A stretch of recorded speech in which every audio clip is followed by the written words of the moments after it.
నమస్తే, మీరు చూస్తున్న టీవీ1 నేను అనిల్.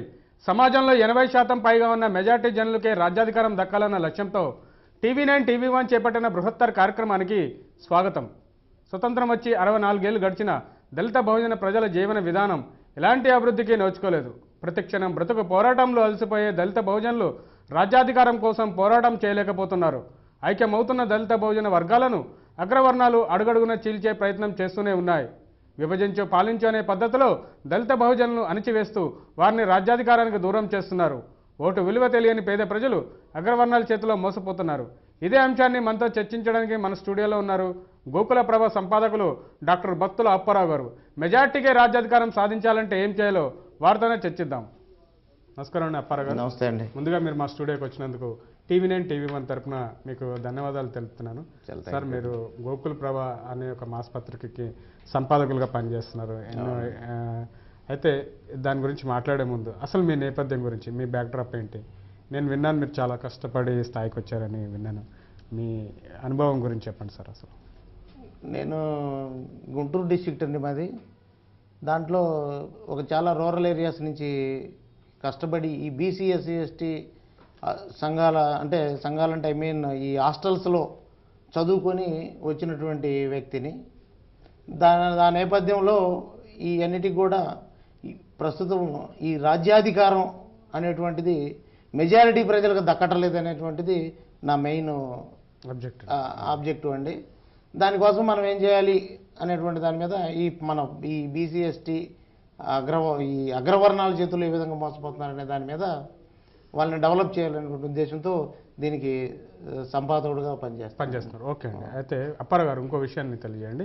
మీరే మేము అనుకున్న టాపిక్ ఏదైతే మెజార్టీకే రాజ్యాధికారం అనే ఒక అంశాన్ని గురించి ప్రస్తావించారు కాబట్టి, స్వతంత్రం వచ్చింది, స్వతంత్రం ముందు కూడా ప్రజలు ఎలా ఉన్నారు అంటే, మీరు మనం మాట్లాడే మెజార్టీ ప్రజలు ఎస్సీ ఎస్టీ బీసీ మైనార్టీ ప్రజల్ని మనం మెజార్టీ ప్రజలుగా భావిస్తే, అంటే సంఖ్యాపరంగా మెజార్టీ ప్రజలుగా భావిస్తే, మరి అప్పుడు ఎలా ఉన్నారు, ఇప్పుడు అలాగే ఉన్నారు. అప్పుడు బ్రిటిషర్స్ ఉన్నారు, దాని ముందు రాజులు ఉన్నారు, దాని తర్వాత పాలకులు వచ్చారు. కానీ అయినా కానీ వీళ్ళ జీవన విధానంలో మాత్రం పెద్ద మార్పు లేదు. దీనికి ప్రధాన కారణం ఏంటంటారు? మెయిన్గా దీనికి ప్రధాన కారణం అని కానీ మనం పరిశీలిస్తే ఎడ్యుకేషనల్గా చాలా వెనకబడిపోయి ఉండాలని చెప్పి అనుకోవాలండి. ఎందుకంటే మొట్టమొదటి నుంచి కూడా ఈ అనగదొక్కబడినటువంటి ఈ వర్గాల వారికి ఎడ్యుకేషన్ అనేది ప్రొవైడ్ చేయలేదు. అప్పటి నుంచి ఇప్పటి వరకు కూడా అదే విధంగా ప్రొవైడ్ చేయట్లేదు. ఎందువల్లంటే ఫర్ ఎగ్జాంపుల్ కానీ మనం చూసుకున్నట్టయితే ఈ చిన్న చిన్న గవర్నమెంట్ పాఠశాలలో చదువుకునేటువంటి విద్యార్థులు కానీ మనం పరిశీలిస్తే ఓన్లీ ఈ 3 వర్గాలకు సంబంధించినటువంటి వారే ఎక్కువగా కనపడుతున్నారు మనకి. అదే మనకి ఈ కార్పొరేట్ రంగంలో చదువుకునేటువంటి పిల్లలు కూడా అందరూ కూడా అగ్రవర్ణాల వారే అని చెప్పి మనకి క్లియర్గా కళ్ళకి కనబడతానే ఉంది. దానివలన వీళ్ళందరూ కూడా ఎడ్యుకేషన్ సిస్టమ్ అనే దాంట్లో కూడా వీళ్ళు అనగదొక్కబడి ఉంటున్నారు.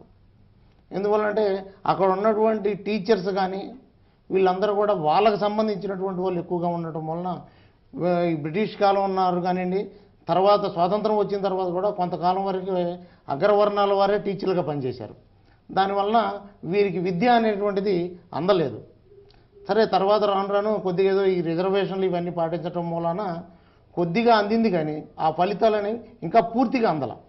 అంబేద్కర్ గారు చెప్పినట్టు, తర్వాత పూలే గారు చెప్పినట్టు ఇవన్నీ కూడా పూర్తిగా అనేటువంటివి వీరికి అందలేదు. ఇప్పటికీ కూడా స్టిల్ ఇంకా కూడా ఆ విద్యార్థులు ఫైట్ చేస్తూనే ఉండాలని చెప్పి నా యొక్క ఉద్దేశం అండి. వాస్తవం అండి, మీరు చెప్పిన వాస్తవం. అయితే ఒక సర్వే రిపోర్ట్స్ ప్రకారం ఏం తెలిసిందంటే, ప్రభుత్వ పాఠశాలలో చదివే ఎక్కువ మంది విద్యార్థులు మీరు చెప్పినట్టుగా ఎస్సీ ఎస్సీ బీసీ మైనార్టీ ప్రజలు వాళ్ళ విద్యార్థులే చదువుతున్నారు. అయితే అక్కడ ఉన్న విద్యా ప్రమాణాలను కూడా మనం ఒకసారి పరిశీలిస్తే చాలా తక్కువగా ఉంది. అంటే చదువుకోవడానికి కూడా అనుకూలంగా లేని పరిస్థితుల్లో వాళ్ళు నిజంగా చదువుకొని మీరు చెప్పినట్టు కార్పొరేట్ స్కూల్ విద్యార్థులతో పోటీ పడే పరిస్థితి లేదు. అయితే ప్రభుత్వం ఏం చెప్తుందంటే, ఎన్నో కోట్లాది రూపాయలు మేము వెచ్చిస్తున్నాం విద్య కోసం. మరి ఇలాంటప్పుడు నిజంగా ఫలాలు వీళ్ళకి అందుతున్నాయి అంటారు ఎడ్యుకేషన్ పరంగా? మీరు చెప్తున్నారు ఎడ్యుకేషన్ అనేది చాలా ఇంపార్టెంట్, సిస్టమ్ని కూడా చేంజ్ చేయాలని మీరు ఒక మాట అన్నారు. అయితే నిజంగా ప్రభుత్వం చేస్తున్న ఏదైతే పథకాలు ఏదైతే ఉన్నాయో, అంటే టీచర్స్ని పెట్టడం కానీ, పిల్లలకి బట్టలు ఇవ్వడం కానీ, పుస్తకాలు ఇవ్వడం కానీ, గవర్నమెంట్ స్కీమ్స్ ఏవైతే ఉన్నాయో, అంటే విద్యకి సంబంధించిన ఎడ్యుకేషన్కి సంబంధించిన ఏవైతే స్కీమ్స్ ఉన్నాయో అవి నిజంగా ఈ ప్రజలకు అందుతున్నాయండి, విద్యార్థులకు అందుతున్నాయి అంటారా? మంచి ప్రశ్న అడిగారండి. మొట్టమొదటి నుంచి బ్రిటిష్ ప్రభుత్వ కాలం నుంచి కూడా ఈ విద్య అనేటువంటిది ఈ అగ్రవర్ణాల చేతుల్లోనే ఉంది. రాను రాను కూడా అదే స్వతంత్రం వచ్చిన తర్వాత కూడా అదే విధంగా ఉంది. అయితే ప్రస్తుతంగా మనం పరిశీలిస్తే గవర్నమెంట్ ఆఫ్ ఇండియా ఏం చేసిందంటే రాజీవ్ విద్యా మిషన్ అని చెప్పి ఒక దాన్ని ఏర్పాటు చేసి దాంట్లో వీళ్ళందరికీ కూడా ఇప్పుడు ఇందాక మీరు చెప్పినటువంటి వారికి పుస్తకాలు ఇవ్వాలని చెప్పి అదేవిధంగా మధ్యాహ్న భోజన పథకాన్ని ఈ పథకాలన్నీ కూడా ఇంట్రడ్యూస్ చేసింది, కానీ దాన్ని ఇంప్లిమెంట్ చేయడానికి కరెక్ట్ అయినటువంటి మెకానిజం అనేది లేకపోవడం మూలాన ఈ స్కీమ్స్ అనేటువంటివి సరిగా ఇంప్లిమెంట్ కావటం లేదు. ఇంకా కానీ మనం పరిశీలించుకున్నట్టయితే టీచర్ రిక్రూట్మెంట్ కానీ చూసుకున్నట్టయితే టీచర్ రిక్రూట్మెంట్లో రిజర్వేషన్ అన్నారు, కానీ వారికి సరైనటువంటి కరెక్ట్గా రిజర్వేషన్ ఇంప్లిమెంట్ అనేటువంటి జరగట్లేదని చెప్పి నా అభిప్రాయం. ఎందువల్లంటే నేను పరిశీలించిన దాని ప్రకారము మన ఆంధ్రప్రదేశ్లో కానీ చూసుకుంటే సరైనటువంటి టీచర్ రిక్రూట్మెంట్ సరిగా లేదు. దానివల్ల కూడా ఫలితాలు అనేటువంటి కరెక్ట్గా రావటం లేదు. నెక్స్ట్ వచ్చి దానికి ఇన్ఫ్రాస్ట్రక్చర్ కానీ మనం పరిశీలించుకున్నట్టయితే ఇంకా మనకి సింగిల్ రూము సిస్టమే ఇంప్లిమెంట్ జరుగుతుంది. రాజీవ్ విద్యా మిషన్ ప్రకారము 2 రూములు కట్టాలని చెప్పి రీసెంట్గా గవర్నమెంట్ కూడా డెసిషన్ తీసుకుంది, కానీ దాని ప్రకారం ఇంకా ఇంప్లిమెంట్ జరగటం లేదు. నెక్స్ట్ కానీ ఇంకోటి చూసుకున్నట్టయితే మనకి శానిటేషన్ అనేటువంటిది అసలు లేనే లేదు. శానిటేషన్ రూరల్ ఏరియాలో కానీ మనం పరిశీలించుకున్నట్టయితే మీరు ఎనీ స్కూల్ని విజిట్ చేయండి, ఆ స్కూల్స్లో శానిటేషన్ ఉండదు. స్కూల్ బిల్డింగ్ 2 రూములు కట్టి ఉంటారు, కానీ బట్ శానిటేషన్ అనేటువంటిది ఉండదు. దాని మూలన ఏమవుతుందంటే ఈ గర్ల్స్ ఎడ్యుకేషన్ అనేటువంటిది అస్సలు లేకుండా పోయింది. మెయిన్ ప్రభుత్వం ఎప్పుడైతే గర్ల్స్ ఎడ్యుకేషన్ ఇంప్రూవ్ చేస్తుందో అప్పుడు మనకి ఎడ్యుకేషనల్గా బాగా డెవలప్మెంట్ వస్తుంది. అదే బట్ రాజీవ్ విద్యా మిషన్లో గర్ల్స్ ఎడ్యుకేషన్ డెవలప్మెంట్ చేయాలని చెప్పి అనేక స్కీములు పెట్టింది, కానీ ఆ స్కీములన్నీ కూడా కరెక్ట్గా ఇంప్లిమెంట్ చేయట్లేదు. దానికి కారణం ఏంటంటే మెకానిజం లోపం. ఈ మెకానిజం లోపం అనేటువంటిది ఏంటంటే ప్రభుత్వ అధికారులు అంత శ్రద్ధ చూపలేకపోవడం. ఈ శ్రద్ధ చూపాలి అంటే కనీసం గవర్నమెంటు ఆ ఎడ్యుకేషన్ మీద ఆసక్తి ఉన్నటువంటి వారినే నియమించాలి. అది నా మెయిన్ అభిప్రాయం అండి. దానికి ఈ ప్రభుత్వం ఏంటంటే ఒక ఐఏఎస్ ఆఫీసర్నే అధికారిగా నియమిస్తుంది, ఆయనకి ఎడ్యుకేషన్ మీద ఇంట్రెస్ట్ ఉండదు.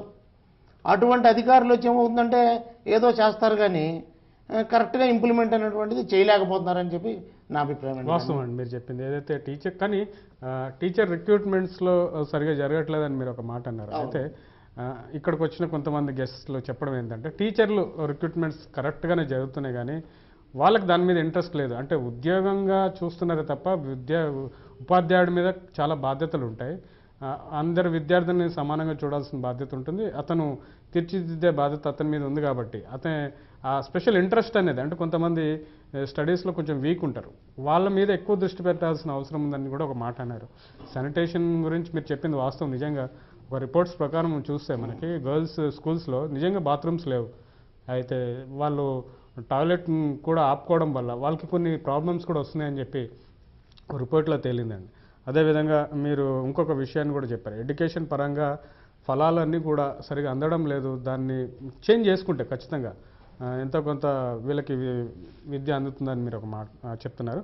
అయితే సామాజిక పరంగా ఈ ప్రజలు ఎవరైతే మనం మాట్లాడే ఈ ఎస్సీ ఎస్టీ బీసీ మైనార్టీ ప్రజలు వాళ్ళ సాంఘిక పరిస్థితి ఎలా ఉందో మీరు చెప్తారా?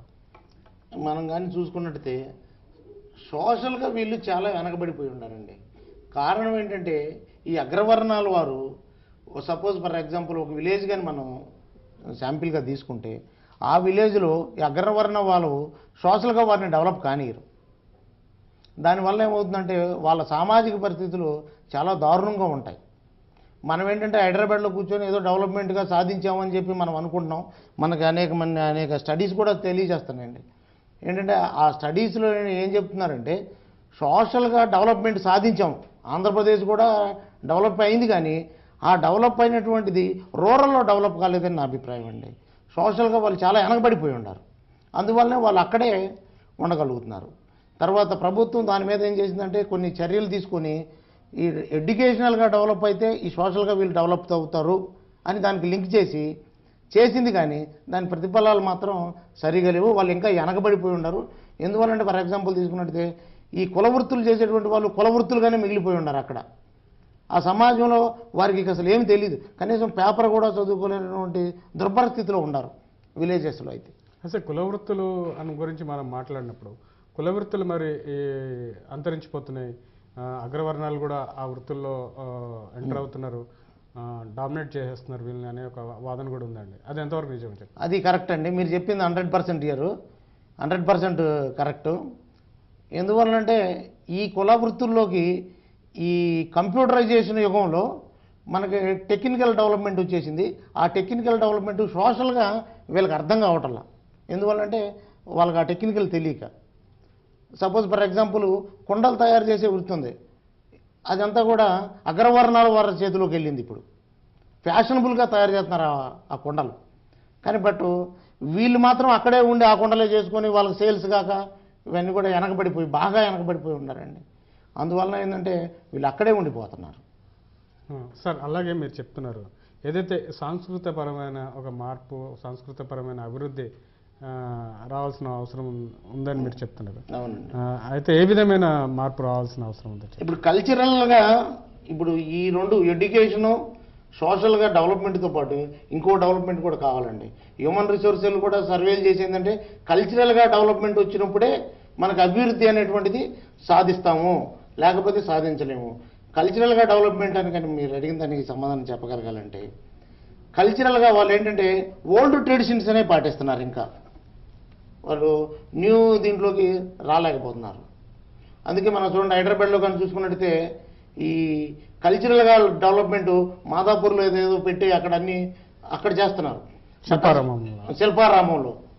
బట్ దానికే మన అందరం చూస్తున్నాం. కానీ విలేజెస్లోకి వెళ్ళి కల్చరల్గా వాళ్ళ యొక్క అసలు ఆ కల్చరల్ డెవలప్మెంట్ అంతా కూడా విలేజెస్ నుంచి ఇక్కడికి వచ్చింది తప్ప విలేజెస్లో ఎప్పుడైతే ఇవన్నీ డెవలప్మెంట్ అనేటువంటిది జరుగుతుందో అప్పుడే మనకి కల్చరల్గా కూడా డెవలప్మెంట్ కాగలని నా యొక్క మెయిన్ అభిప్రాయం అండి. అంటే గ్రామాల్లో ఎటువంటి కార్యక్రమాలు చేపడితే మీరు చెప్పినట్టు సాంస్కృతికపరమైన ఒక చైతన్యం కానీ అభివృద్ధి కానీ ఎట్లా వస్తుందో మీరు చెప్తారు? దానికి మంచి ప్రశ్న అడిగారు.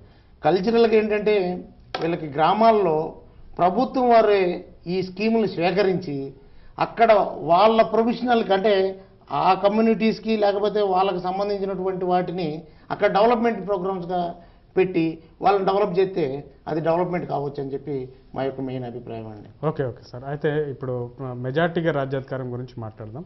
మెజార్టీగా రాజ్యాధికారం అంటే మీరు ఏ యాంగిల్లో చూస్తారు? మీ ఒక ఇప్పుడు మనకు స్వాతంత్రం వచ్చి చాలా కాలం అవుతుంది. అయితే మనం మొట్టమొదటి నుంచి కూడా మెజారిటీ ప్రజలు కలిగి ఉన్నటువంటి వారికి రాజ్యాధికారం అనేది లేదండి. మన ఎగ్జాంపుల్ కానీ మనం తీసుకుంటే ఆంధ్రప్రదేశ్లో ఏ 2-3 కులాలు పరిపాలిస్తున్నాయి, 2-3 కమ్యూనిటీసే పరిపాలిస్తున్నాయి. మిగతా కమ్యూనిటీస్ అనేటువంటి బట్ వాళ్ళు చూసుకుంటే వాళ్ళ పర్సంటేజ్ కూడా చాలా తక్కువ ఆంధ్రాలో. బట్ వేరేజ్ మిగతా కమ్యూనిటీస్ అన్నీ కూడా పర్సంటేజ్ ఎక్కువ ఉండి కూడా రాజ్యాధికారాన్ని చేపట్టలేకపోతున్నాయి. కారణం ఏంటంటే అనగదొక్కబడుతున్నారు. మీరు కానీ పరిశీలించుకున్నట్టే చాలా అనగదొక్కబడిపోయి వాళ్ళు రాజ్యాధికారాన్ని కోల్పోతున్నారు. అందువల్ల మీరు చెప్పింది వాస్తవమే, అనగదొక్కబడుతున్నారు మీరు అంటున్నారు. కానీ వీళ్ళ మధ్య ఐక్యత వచ్చే అవకాశం ఉందంటారా? అంటే వీళ్ళు తరతరాలుగా అనగదొక్కబడుతున్నారని మీరు చెప్తున్నారు, మరి ఎందుకు తెలుసుకోలేకపోతున్నారు? తెలుసుకుంటే మరి ఎందుకు ప్రతిఘటించడం లేదు? దానికి మనం కానీ పరిశీలించుకుంటే ఈ రాజ్యాధికారం కోసం రాజకీయ మెజారిటీ అంటే అగ్రవర్ణాల వారు ఏం చేస్తారంటే మన విభజించు పాలించు చేస్తుంటారు. అగ్రవర్ణ వాళ్ళు ఎక్కడ కానీ చూసుకుంటే విభజించు పాలించని చెప్పి మనకే ఒక చిన్న నాయకుడికి ఏదో ఒక చిన్న పదవి ఇచ్చేసి ఆ పదవితో అతను చెప్పినట్టు ఎలా అని చెప్పి అంతా కూడా పరిపాలించుకుని ఉంటారు. కానీ అది అవ్వట్లేదు. దానివల్ల ఏమవుతుందంటే అక్కడ వర్గాలుగా ఏర్పడుతున్నారు. ఈ విలేజెస్లో లేకపోతే టౌన్స్లో కానీ ఎక్కడైనా చూసుకుంటే చిన్న వర్గాలుగా విభజించబడి వాళ్ళు విభజిస్తున్నారు. అందువలన వాళ్ళు ఏంటంటే ఒక తాటి మీద రాలేకపోతున్నారని చెప్పి నా అభిప్రాయం. అంటే దీనికి కారణాలు ఏంటంటారు? అంటే కారణాలు ఏంటంటే చిన్న పదవులు అనేటువంటివి ఒక నాయకుడికి ఇచ్చి వేరే ఒక వర్గాన్ని సపరేట్ చేస్తున్నారు ఈ అగ్రవర్ణాల వారి. దానివలన కూడా మనం ఒకే తాటిపైకి ఆ కమ్యూనిటీ వాళ్ళు రాలేకపోతున్నారు.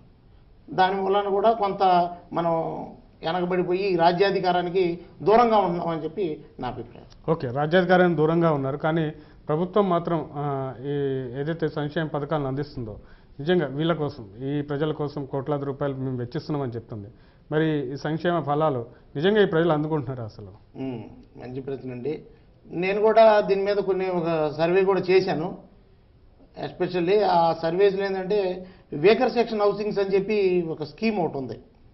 ఆ స్కీమ్లో నేను అబ్జర్వ్ చేసిన దాని ప్రకారం ఏంటంటే ఈ చెప్పండి. అగ్రవర్ణాల వారు మాత్రమే వారు సూచించిన వారికే ఈ హౌసింగ్ స్కీమ్ ఇంప్లిమెంట్ అవుతుంది. హౌసింగ్ స్కీమ్ అనేటువంటిది ఇంప్లిమెంట్ అవుతుంది, కానీ మిగతా వాళ్ళకి ఇంప్లిమెంట్ అవ్వట్లా. వాళ్ళు ఏం చేస్తారంటే అగ్రవర్ణాల వారు వారికి కావాల్సిన వారికి మాత్రమే ఈ స్కీమ్స్ని ఇంప్లిమెంట్ చేస్తున్నారు, కానీ అసలైనటువంటి పెట్టినటువంటి ఫలాలు ఎవరికి అందాలో వారికి కరెక్ట్గా అందట్లేదు. యాక్చువల్గా గవర్నమెంట్ పెట్టిన ఉద్దేశం ఏంటంటే ఈ ముగ్గురికి అందాలనేటువంటి ఉద్దేశంతో పెట్టింది మెయిన్గా. కానీ వారికి అందకుండా ఏ రాజకీయ నాయకుడు, అంటే రాజకీయ నాయకులు మెజారిటీ రాజకీయ నాయకులు కానీ మనం చూసుకుంటే అగ్రవర్ణాల వారే ఉన్నారు. ఈ అగ్రవర్ణాల వారు వారికి కావాల్సిన వారికే ఇస్తున్నారు. దాని మూలన కూడా ఇందాక మీరు అడిగారు ఎందుకు విభజిస్తున్నారని, ఇది కూడా ఒక కారణం అన్నమాట. అందువలన వాళ్ళకు మాత్రమే అందుతున్నాయి ఈ ఫలాలు అనేటువంటివి.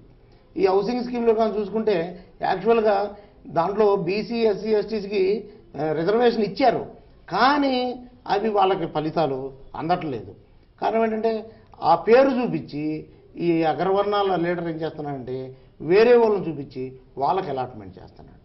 ఆ అలాట్మెంట్ చేసినప్పుడు ఏమవుతుందంటే వాళ్ళకి చెందుతుంది, వీళ్ళకి మాత్రం రావటం లేదని నా ఉద్దేశం అండి. ఓకే ఓకే మీతో మాట్లాడడానికి విశాఖపట్నం నుంచి కాలర్ లైన్లో ఉన్నారండి. బెంజమిన్ గారు. హలో బెంజమిన్ గారు. Hello sir. అప్పారావు గారు ఉన్నారు, మాట్లాడండి. నమస్తే అండి బెంజమిన్ గారు. నమస్కారం అప్పారావు గారు అండి. సార్ నేను డైలీ కూడా నేను ఈ టీవీ వన్లోనూ ఈ దళితుల గురించి సంబంధించి ఎంతో ఉంటాను సార్ నేను. ఓకే, థ్యాంక్ యూ అండి.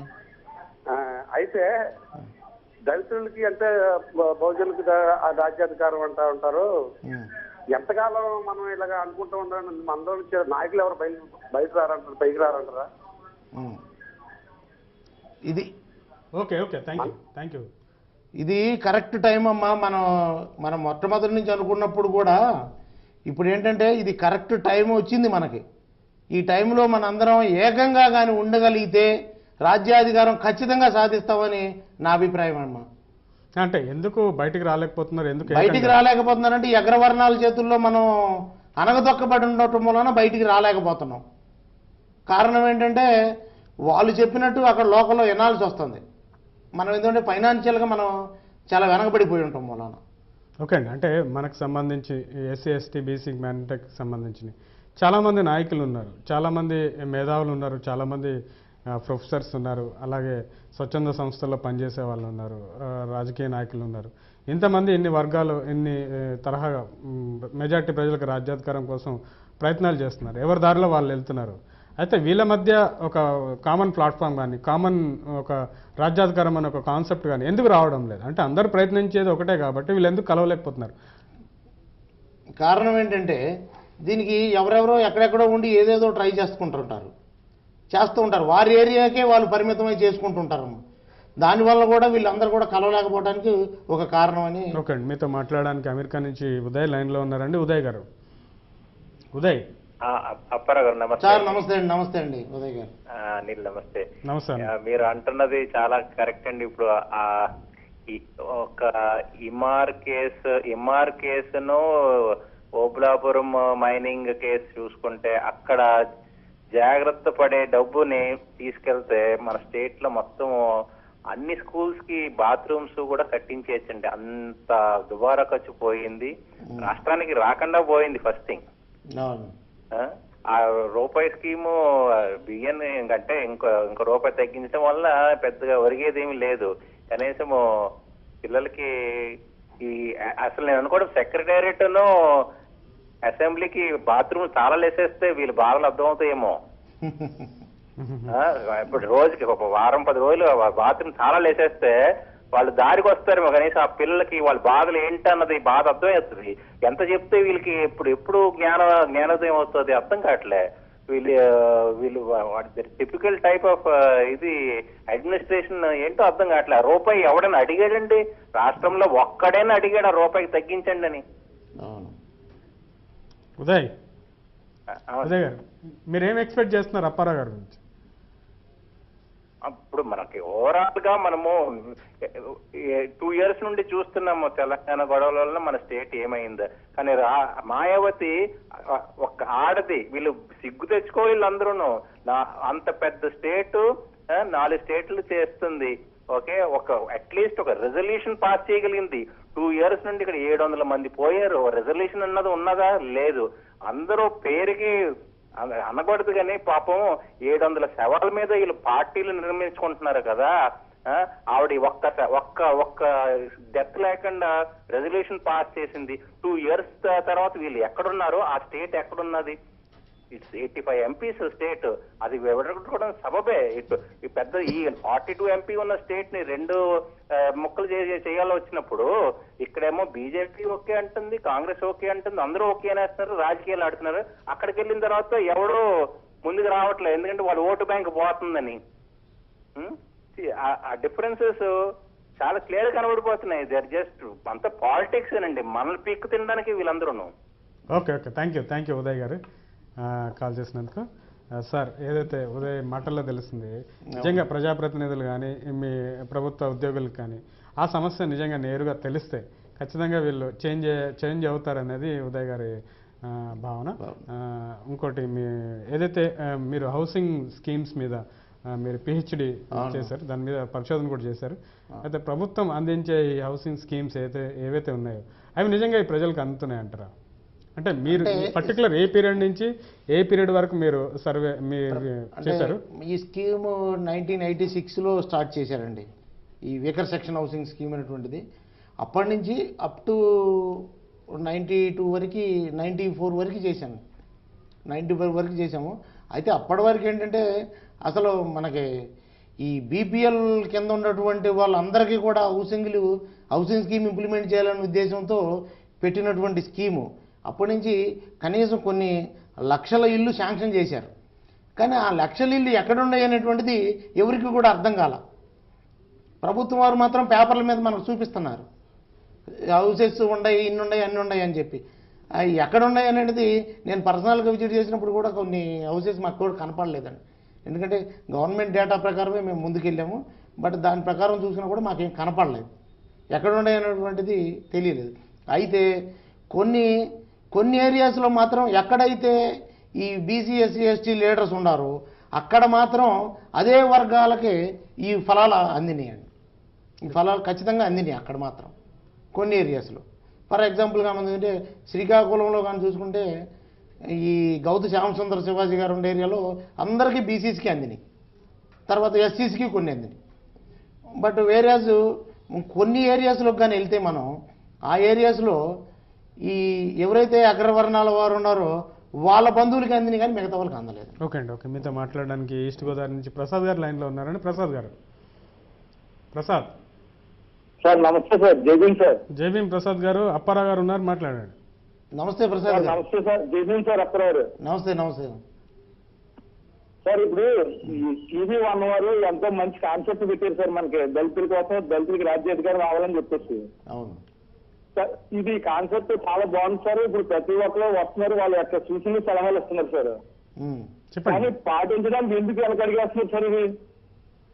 రెండోదేమో ఎంతో మంది దళితులు అమాయక ప్రజలు ఉన్నారు, వాళ్ళు తీసుకురావాలని ప్రతి ఒక్కరు చెప్తున్నారు. అంబేద్కర్ ఆశయాలు ముందుకు వెళ్ళాలంటున్నారు. కానీ ఏ ఒక్కరు కూడా అంబేద్కర్ ఆశయాలు ముందుకు తీసుకెళ్ళడానికి ఎందుకు ముందుకు రావడం లేదు సార్? ఈవేళ ఇతర పార్టీలు అందరూ ఉంటున్నారు. మనకి అంబేద్కర్ పెట్టినటువంటి రిపబ్లికన్ పార్టీ అంటే ఉంది, ఆ పార్టీని డెవలప్ చేసి దాన్ని అంబేద్కర్ ఆశయాల్లో వచ్చినటువంటిది కదా సార్ రిపబ్లికన్ పార్టీ. ఆ పార్టీని అభివృద్ధి చేస్తే దళితులకి నిజమైన రాజ్యాధికారం మనం తెచ్చుకుంటాం కదా సార్. ప్రసాద్ గారు, మీరు ఎవరి గురించి మెన్షన్ చేస్తున్నారు, పేర్లు కూడా చెప్పగలుగుతారా? ఏ సార్? పేర్లు చెప్పగలుగుతారా? అదే ఇప్పుడు ఈ దళిత నాయకులు మొత్తం ఈవేళ ఈ కాన్సెప్ట్ లో ప్రతి ఒక్క దళితులు కూడా పాల్గొంటున్నారు కదా సార్. ఓకే. ఈ పాల్గొన్నప్పుడు చక్కగా వీళ్ళ యొక్క సూచనలు సలహాలు ఇస్తున్నారు సార్, చాలా బాగుంది సార్. ప్రసాద్ గారు, మీరు ఒకటి అపోహలో ఉన్నారు, ఎవరి స్థాయిలో వాళ్ళు పనిచేస్తున్నారండి, కానీ వీళ్ళందరినీ కలపాలనే ఒక ప్రయత్నము. అయితే ఆ ఆ నాయకులు కానీ వీళ్ళందరూ కూడా ఎవరైతే ఇక్కడికి వచ్చే గెస్టులు ఎవరైతే ఉన్నారో వాళ్ళ పరిధిలో వాళ్ళ స్థాయిలో పనిచేస్తున్నారు. అయితే మీరు అనేది ఏంటంటే బహిరంగంగా వచ్చి అందరు కలిసి పనిచేయచ్చు కదా అనేది మీ సూచన. నిజంగా ఆ కాన్సెప్ట్ వస్తే చాలా మంచిదండి. నిజంగా మీరు కోరుకునే ఏదైతే ఈ మెజార్టీగా రాజ్యాధికారం అనేది సాధించడం కొంచెం సాధ్యం అవుతుంది. దాని దిశగా నేను అనుకోవడం, ఇక్కడికి వచ్చిన తర్వాత మాట్లాడిన తర్వాత వాళ్ళు వెళ్ళి మళ్ళీ ఆలోచిస్తున్నారు, రియలైజ్ అవుతున్నారు మనం ఏం మాట్లాడుతున్నాం, మనం ఎంతవరకు చేస్తున్నాము, ప్రజలు మన నుంచి ఏం ఎక్స్పెక్ట్ చేస్తున్నారు అనేది కూడా ఒక థింగ్. చాలామంది నాకు ఫోన్ చేస్తుంటారు, వాళ్ళు కాంటాక్ట్లోకి వచ్చినప్పుడు చెప్తూ ఉంటారు ఈ విషయాన్ని. సరే, ఈ విషయం గురించి మనం అంటే ఎందుకు రాలేకపోతున్నారు, మీరు చెప్పినట్టుగా వీళ్ళని ఎందుకు విభజిస్తున్నారు, ఎవరు విభజిస్తున్నారు, ఎవరు వీళ్ళని రాజ్యాధికారానికి దూరం చేస్తున్నారు అనే విషయాన్ని డిస్కస్ చేసే ముందు కార్యక్రమం ఒక బ్రేక్ తీసుకుందాం. బ్రేక్ తర్వాత చర్చ కార్యక్రమం తిరిగి కొనసాగుతుంది.